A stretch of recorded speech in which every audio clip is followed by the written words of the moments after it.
Jaz seveda tudi pretežen del nocojšnjega dogodka bil namenjen nagrajencem v predstavitvi.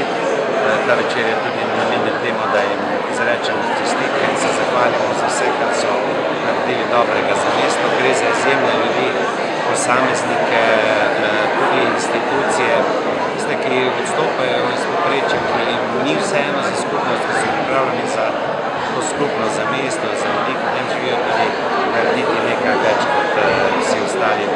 Jaz sem vesel, da se mestni svet tudi letos je bilo tako že tradicionalno odloča za dobitnike najvišjih občinskih priznanj soglasno, kar pomeni, da je najvišja možna stopnja konsenza in na drugi strani dokaz, da ta priznanja res pridejo v prave roke.